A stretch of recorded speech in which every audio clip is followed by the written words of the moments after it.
Hello there, and welcome everybody to this afternoon's virtual space hero LinkedIn Live. I am really happy because I've already seen behind the scenes that there are quite a lot of people joining from LinkedIn, Facebook, and today we are streaming for the first time also to YouTube. So I really want to encourage all of you to participate in our discussion. We have a super great topic today. And in the past weeks, you probably have already seen I was focusing much more on virtual training and virtual meetings as I got so many questions about this topic. And last week, I had an amazing discussion with Kevon from Toasty about virtual meetings. The feedback was crazy. It was really great. Thanks for you again for this contributing with your questions, your experience, and of course also your feedback on the session. And Kevon, to some extent, connected me today with our speaker. But first of all, welcome again from my side. My name is Barbara Covarrubias-Venegas. Those of you who don't know me, I run the platform Virtual Space Hero. Virtual Space Hero is a membership platform, and it offers you for Explorer members content about the virtual space, working, facilitating, and also leading remotely. So check out the platform and get your Explorer membership if you're interested in more knowledge about the virtual space. And besides that, I also organize virtual events. But enough about virtual space here itself. I'm really happy because today I welcome with me here on my LinkedIn Live show Joshua Davies. And I haven't met him very often before, and I'm just blown away by the content of his webpage and also the conversations we had. So let me open the virtual doors, please, and welcome on the stage here with me, Joshua Davies, connecting from Asia. There he is. Hello, Joshua. Thank you. Hello from Hong Kong, Barbara. How's everything? Hello there. Oh, thank you so much. And I do know for you, it's already in the evening, right? It is exactly 9:03 p.m. here. It's a beautiful, beautiful, clear night in Hong Kong. We're post-typhoon, so it's lovely outside. Oh, perfect. Thank you so much, Joshua, because you were very quick in answering all my requests that I had and the questions that I had. And thank you so much for joining me on this LinkedIn Live show. We bring an amazing topic with us. The question is how to be authentic, create connection, and how to take your life online training from basic to bold, which is a little bit the title of your book. It's not a little bit, it is your title of your book, right? It is the subtitle. So that is the subtitle. Yeah, radically remote, which is take your live online learning from basic to bold. So be authentic, create connection. Basically, it's this idea that as facilitators, as trainers, we sometimes get very terrified of this move. Like, it's not surprising. Last year, so ATD, Association for Training and Development, did this big meta study, big study of trainers, and found that essentially last year about 10% of training was live online. 90% was face to face. So this year, slight difference. We're probably reversing that with 90% online, 10% face to face. What that means, though, is we have tons of facilitators, tons of trainers who are entering this space for the first time, as well as tons of learners who are entering this space for the first time.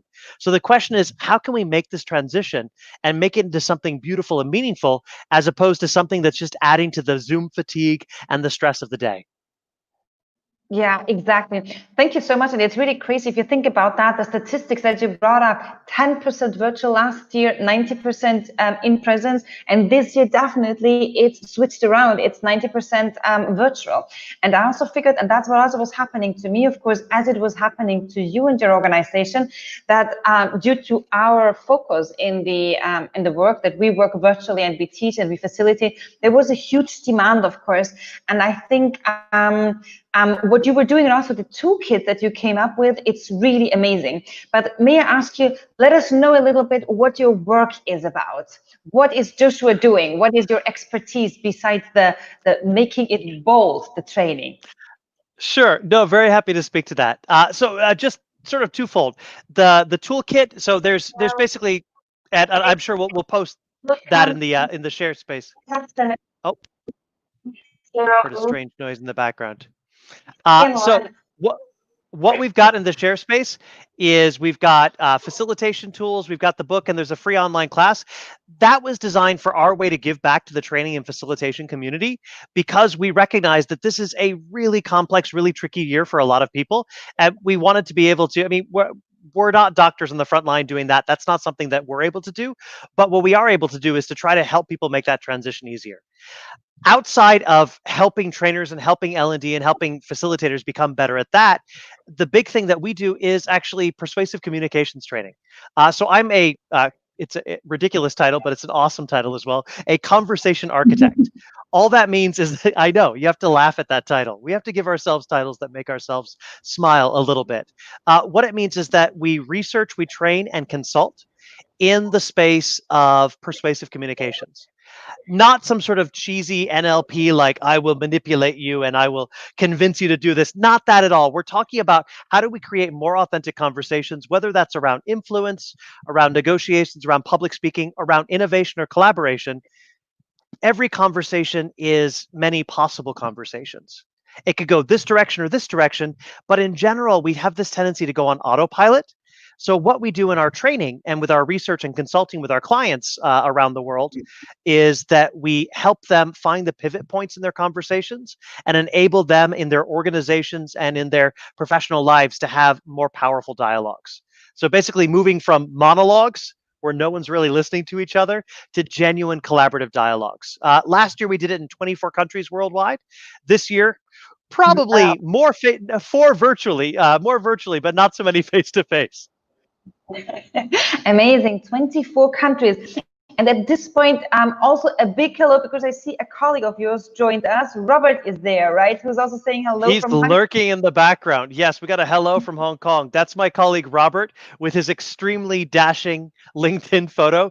He's actually a great facilitator as well. He was twice went to the World Championships of Public Speaking, and he is also my producer on all the larger events. So anyone who knows me has seen him lurking in the background, fixing all the mistakes that I make.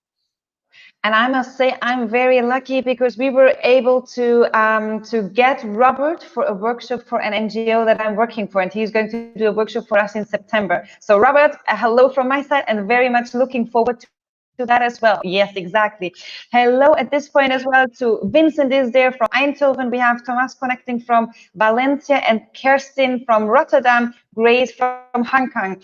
Hello there to everybody, and who else is joining and viewing from Facebook or YouTube. Just feel free, please, to post your questions or your comments into the window. We're going to pick them up throughout the discussion. We would be super happy to get your questions, your comments, whether you agree or you disagree. We're open to everything, but also your experiences on the topic that we're going to discuss. So very much looking forward to this.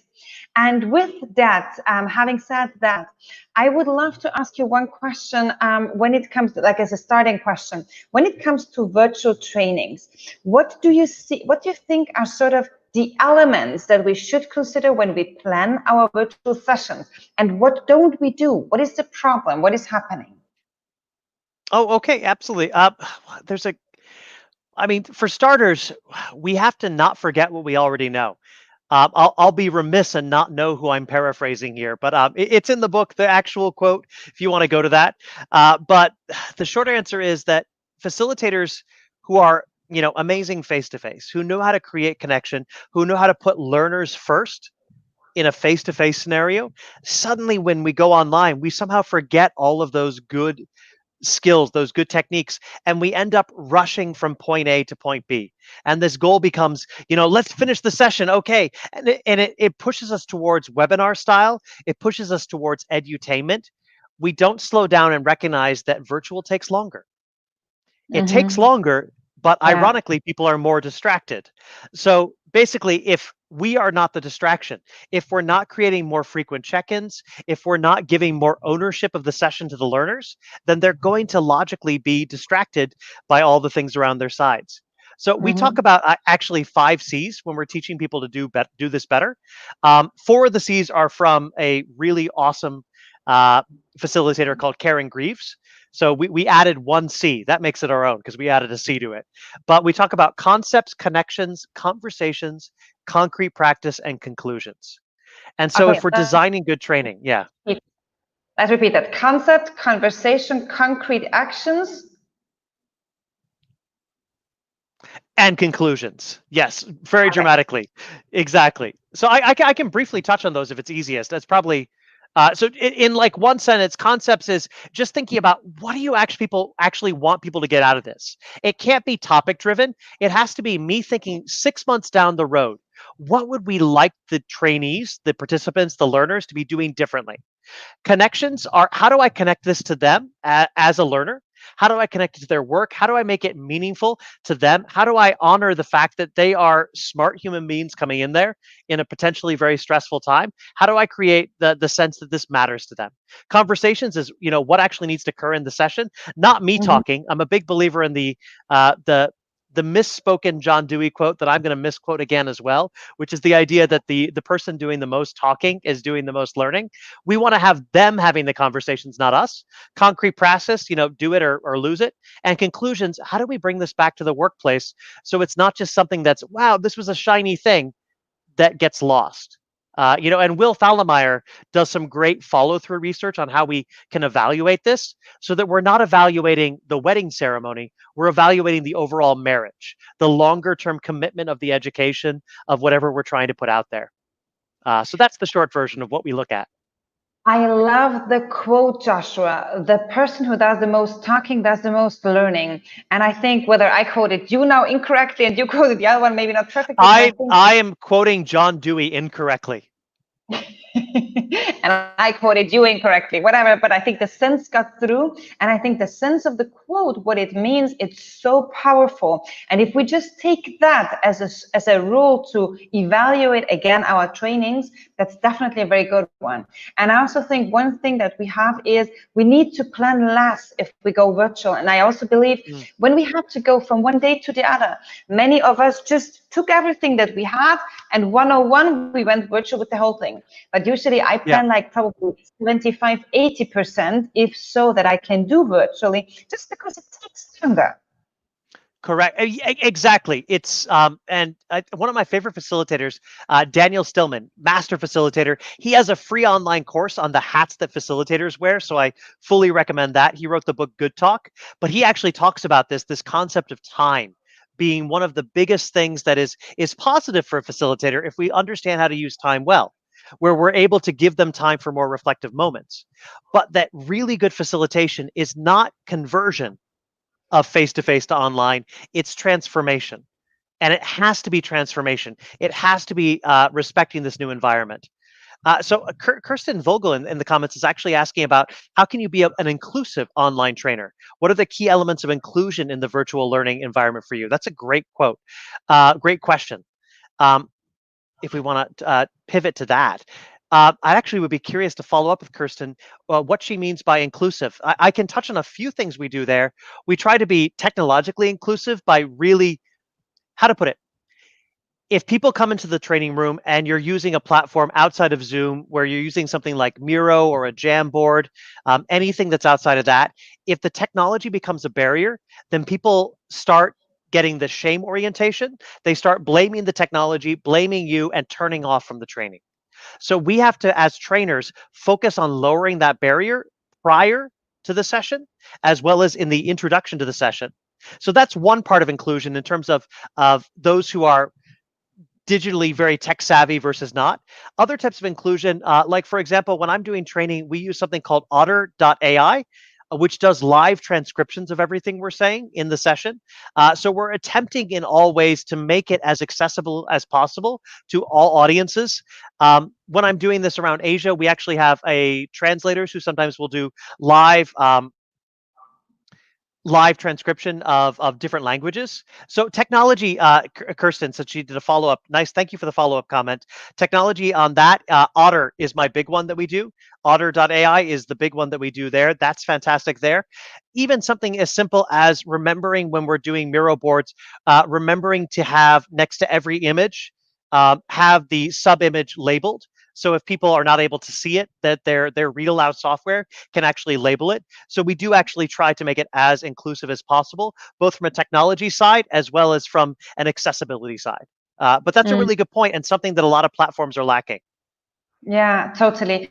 And I just did, we organized in July the Academy for Diversity Innovation, and I did a masterclass exactly on inclusion in the virtual space, Mm, because I read a lot about that, and I think everybody's talking about impactful virtual trainings, but if we're not inclusive, we can't be impactful, at least not fully impactful.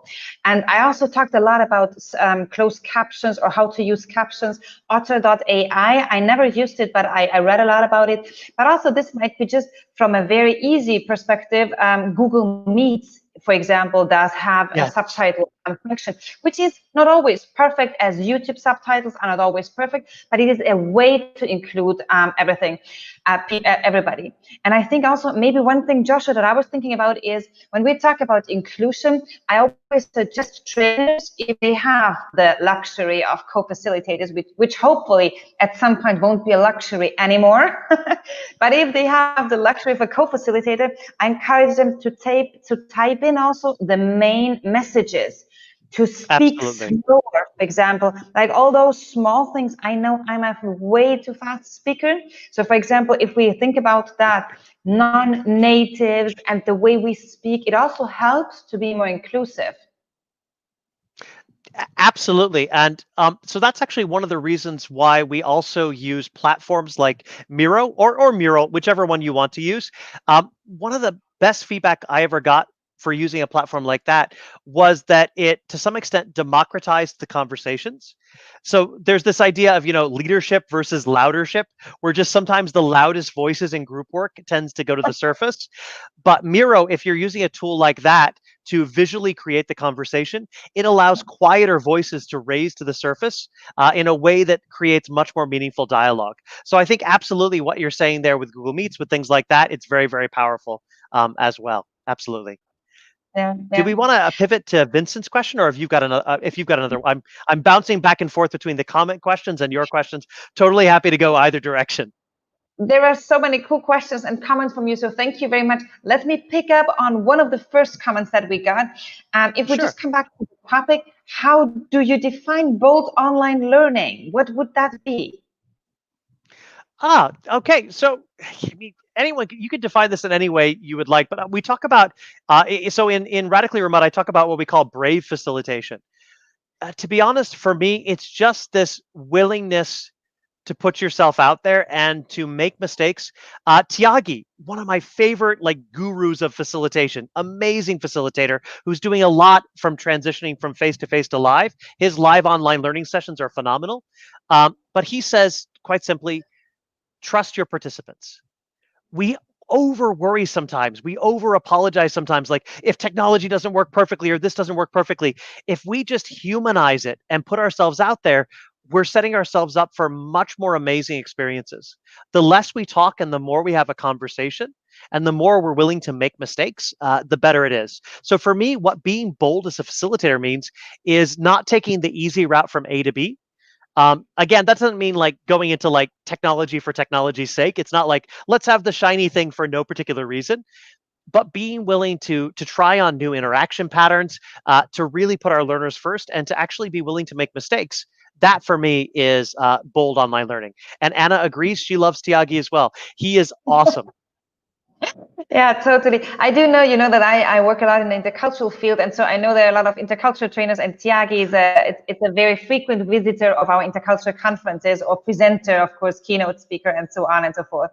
And I think what you were saying, Joshua, it also connects perfectly to what Vincent is mentioning or asking. So he's saying, in the past month, due to COVID, we educators moved from on-site teaching to emergency remote teaching, but now we need to develop online learning, see the shift from teaching to learning.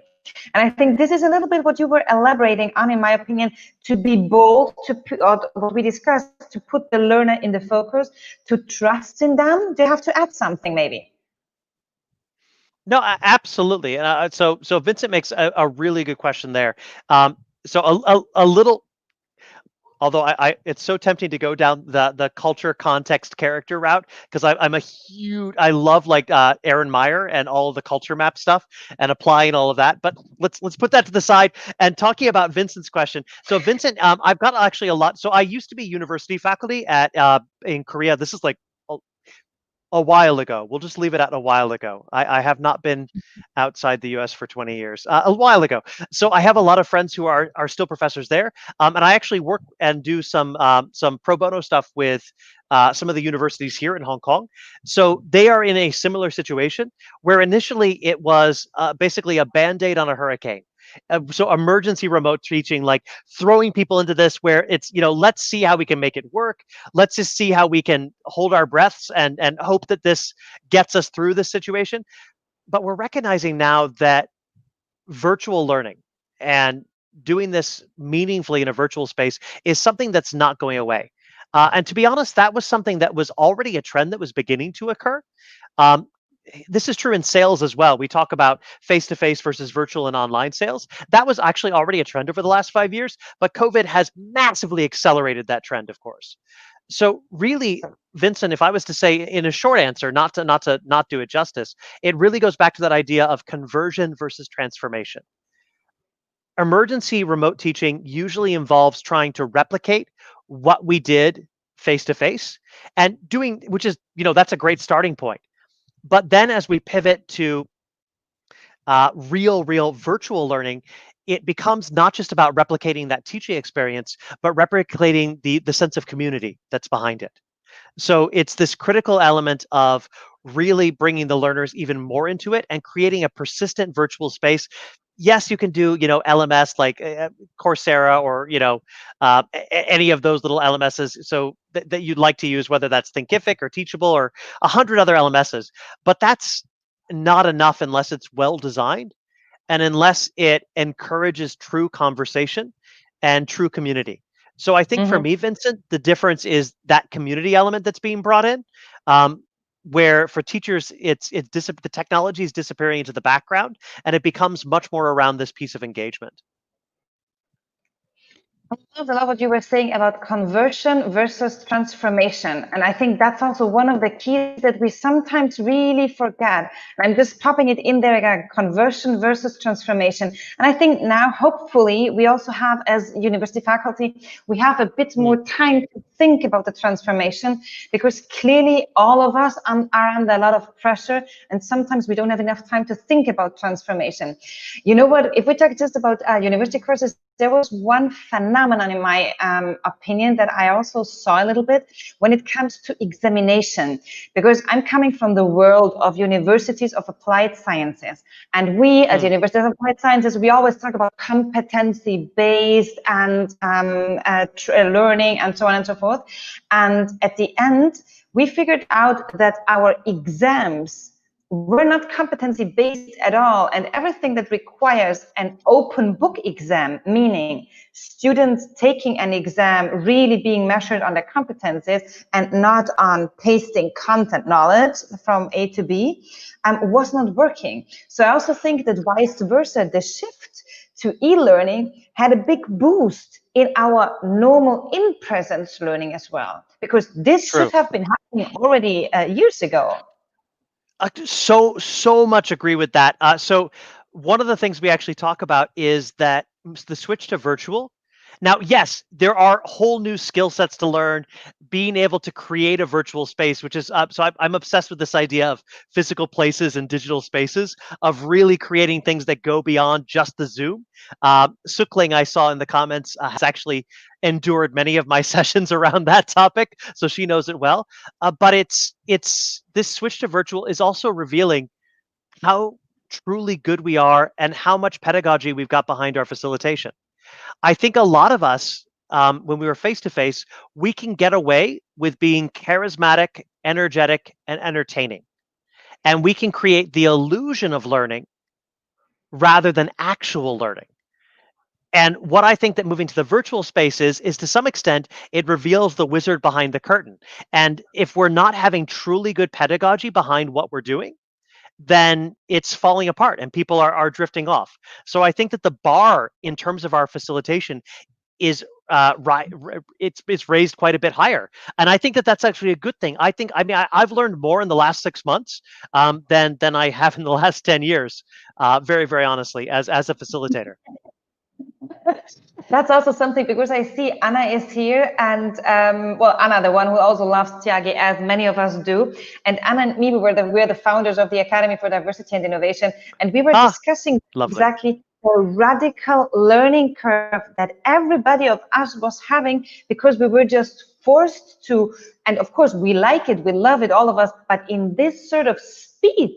I also can't Mm. remember when I was developing so many new also ideas because I learned so many new things and business stuff and courses and concepts. It was crazy.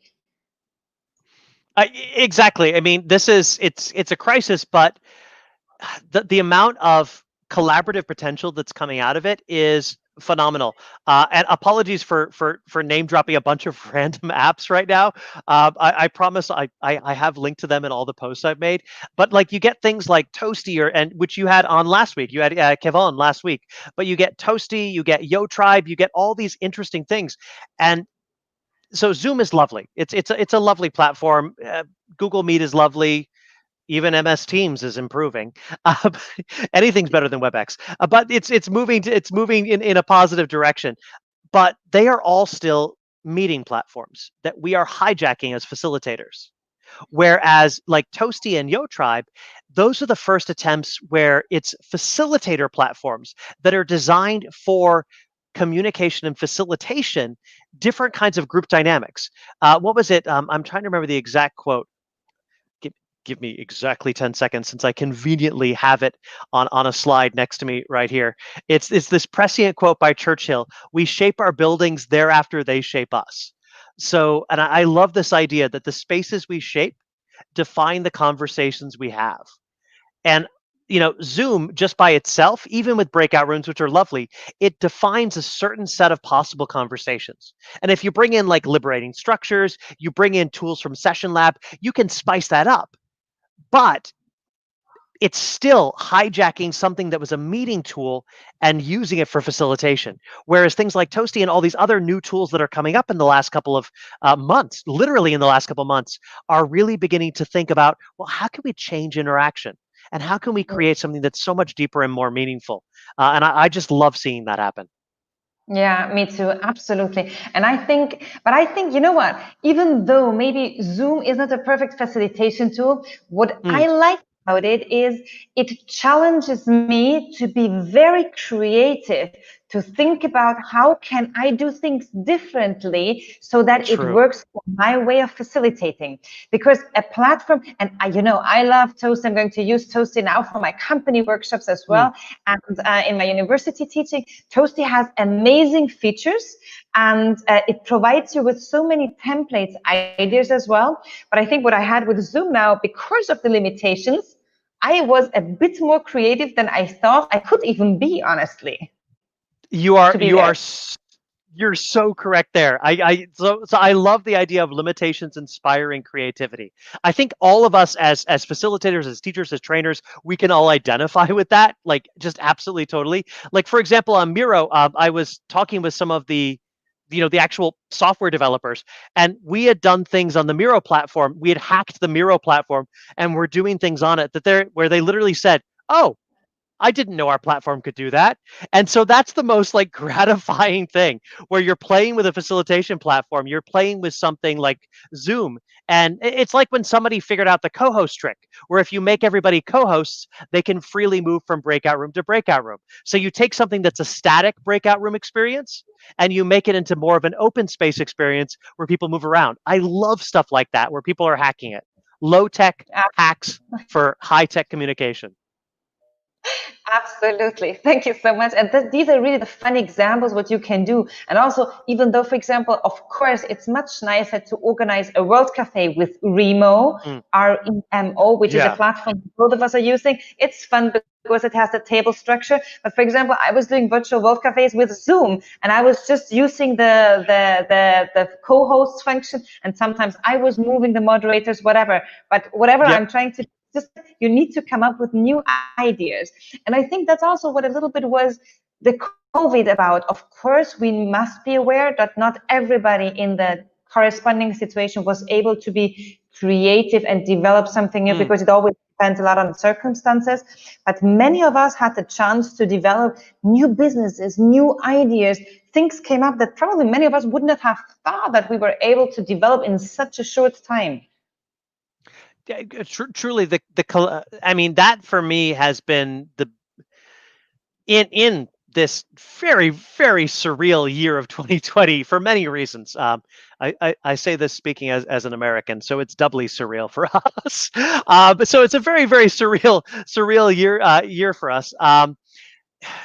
The collaboration that's come out of it and the community that's come out of it, I have met more facilitators and connected with more of them than ever before, and I love that, and I love how many people are truly giving of their expertise. That it's not, like sometimes industries get very competitive, very red ocean style, where it's like, no, I don't want to reveal my secrets to you, my IP, this. But I've seen the opposite in the facilitation community, where people are just pushing out, take this, and yeah, I mean, yeah, there's to some extent some of these things are marketing tools, but no, if you sit down and actually talk with the facilitators, it's beyond a marketing tool. It's something where they genuinely are feeling really, really connected with other facilitators. Just earlier today with Robert and Melanie from Learning Gym, we jumped on a session that Scott Dutton out of Australia, out of Sydney, who I never would have met pre-COVID. We jumped on one of his sessions and we're sharing some tools on there earlier today. And that's only possible because of us going virtual like this. So I think you're absolutely right.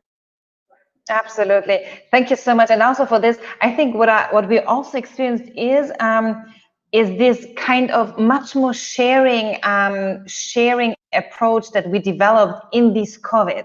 So also thank you very much at this point again for agreeing to be on my show, for answering all the questions and sharing your knowledge at this point again. So I'm just looking at the time. I'm always trying to keep it 42 minutes knowledge bite. So according to my watch, we have 10 minutes left. And one thing that I'd love to pick up for these 10 minutes is we want to be bold in the virtual space. So what techniques would you suggest to drive engagement and interaction in the virtual sessions, if not all of us are like toasty users or have elaborate platforms that we are using, but we are just using normal meeting platforms, to say so? What would you suggest there? So it's twofold. It's in terms of, on a macro level, the outlining process, and on a micro level, looking at the interactions themselves.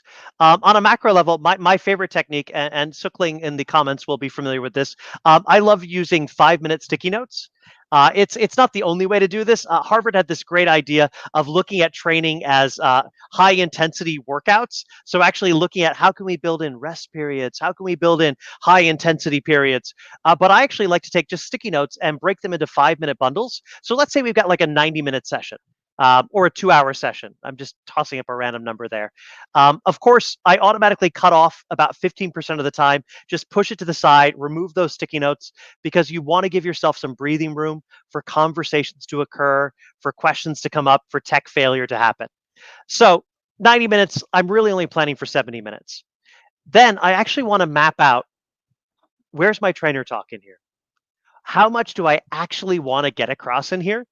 And what I often find, and what you will find in terms of mapping it out this way, is you'll find that, oh, I really want to say too much, because there is no such thing as a 2-minute debrief. Like, some people are like, oh, I'm going to have 2 minutes for this debrief here. I'm going to have 3 minutes here. I'm stealing this idea from Daniel Stillman. He says quite simply, round up, always round up, is that everything takes longer. And so when you're mapping out the interactions, as little as possible that you can say, and as much as possible is coming out of the actual participants' mouths, the better. Another facilitator that that I'm trying to remember who said it now. I'm forgetting off the top of my head. But she had said that she asks herself every time she's training, is that something that I needed to say, or could I get the participants to say that? And if there's something I could have gotten them to say, then it's much more meaningful coming out of their mouths. This is not removing you from the expert stance. This is not, removing your ability to give feedback and to shape conversations. If anything, it makes it, you really have to show a little bit more skill in doing it. The second is to really take a look at your interaction patterns again. I mean, yeah, we all know about pair and share, go to the breakout room, discuss, and that's nice, but that's a low bar for success. I'm a huge follower of things like Liberating Structures, which is a free book. Which is totally a free book. Go get it. I love free and open source. But what it is it's Also, and 33 also different. your book is also free, so I'm going to post Yeah, the my link. book's free too. Free is The good. remote, amazing book. I'm going to post the link later into the chat as well, so that everybody has access to it. There's a free book and a free course. If you're not sick of me talking, there's a free course with, oh goodness gracious, we have so many mini lessons on there. But yeah, it's all free and it goes into different topics. Basically, some of the questions popping up in the sidebar. We've got things on, yeah, how to use narrative, how to be learner first, how to do check-ins correctly, like how to actually check in and make sure people are coming along. There's nothing worse than checking in. Do you understand? Nodding heads, you go on. I guarantee they don't understand. That's not a check-in. So it's really thinking about patterns of interaction and going beyond the basic. So just my two favorite sources are Liberating Structures and Session Lab. Those are my go-to places that I go to. Although of course you can go to the Radically Remote Toolkit as well. Not that's but I do love I actually recommend going to Session Lab and Liberating Structures, and just as a facilitator, trying them on in your brain, but then getting a group of colleagues together and playing with it. With my colleagues, we have something called Bourbon and Beta, which is basically cocktails and trying on. This is not a cocktail. This is water, but it's cocktails and trying on different tools, different techniques, just to laugh at yourselves and be willing to push yourselves out there. Which is actually why I did a bunch of free sessions earlier this year, was partially just to gather a community and partially just to be like, you know what, I'm going to make some mistakes and I want to make them publicly because it's way more amusing, but let's all learn from this. So that's for me the two big deals there. Sookling posted a comment. I had planned for a 60-minute session, which ended up at 120 minutes. My very first session. That is so true. By the way, Sookling has become a master of Miro in a very short time. She is an awesome facilitator. Cool. Thanks so much, Sukling, for sharing. And I think what you are stating there is what happened to many of us, of course, in the first session, because we simply underestimate how slow we must go online. And even if we speak as fast, there are so many other things that are always popping up. And it's so fun what you were saying about rounding up. I think something that I never plan as accurately in a normal context is like the buffer time in between. So I have so many buffer minutes always in between, 10 minutes here, 10 minutes there, just to be sure that I'm not overrunning the session. Yeah, people want to have conversations. People truly want to have conversations, and we have to give space for those conversations to occur. Otherwise, it's like, wow. It's from moment to moment, and it might be energetic and exciting, but it's taking away from the most meaningful human interactions that we can have in a virtual space, which is a chance for people to just go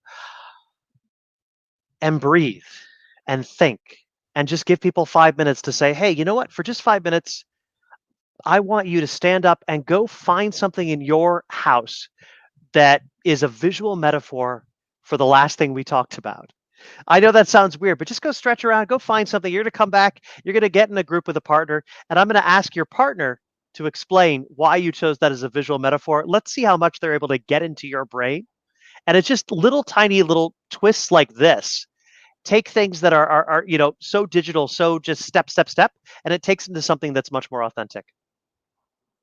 That's a super lovely idea. First of all, to interrupt it, have them move and go, for example, to pick up something. Because what we did in an in-presence training, I always encourage my participants, for example, to stand up. Because even in an in-presence training, who wants to be seated 8 hours? I think that's just, even if you do group activities, it's nice to have them stand up. And I think that's also, it breaks a little bit the routine, your exercise. Very, very amazing. Great. I love it. No, absolutely. Cool. Fully a big believer in that. Fantastic. And you know what? The other thing that I just wanted to pick up, because we also discussed it with Kevon last week, it is the power of silence.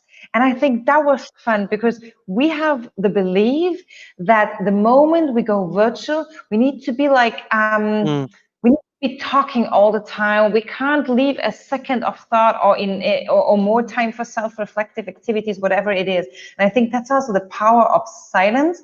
We sort of underestimate that. And just as an outlook for all you out there, we're going to have a session, I think it's in 2 weeks, the 10th of September, with Joel Silverstone, where we are going to talk That's exactly awesome. about, yeah, I'm really looking forward to that. And hey, Joel you is see great. there, Suk Ling is asking, the second session was a lot better, almost in time. George is right, 20% to 30% more time for activities. Absolutely. Thank you so much, Suk Ling, for sharing. And maybe, what do you think, Joshua? Do you want to pick up, or do we want to pick up on Vincent's question about digitalization of education that was ongoing before COVID, but now it is a high speed? Any trends? What would you recommend in this process? What to do and not to do? Yeah, happy to pick on that. And just to echo your comment on silence as well, we tend to get into this broadcast voice when we're training virtually, but being able to actually whisper, like there, if you've got a good microphone, you can actually get away with whispering and drawing people in. Simple things like that. There was that whole study where teachers, when they ask questions, they tend to wait like 1 second before the response. But if they actually waited just 3 seconds, they got like 10 times the number of answers. So it's this idea simply of silence. But yeah, let's pivot to Vincent's question. We'll toss it back up there. Digitization, yep, it is. It's just accelerated at high speed, totally. Any trends you'd recommend in this process? What to do, what not to do? Ooh, that is a really good question. Yeah, especially that idea of what not to do. It's like, how to put it, early 2000s, when every single school got one of those digital whiteboards, with those interactive whiteboards, and it's like shiny and blah blah blah. 90% of the schools I visited, that digital whiteboard always just sat in the corner of a room being totally unused, because it was a piece of shiny technology that didn't really create a sense of engagement. So honestly, Vincent, my really honest advice is, be an avid taster of many things.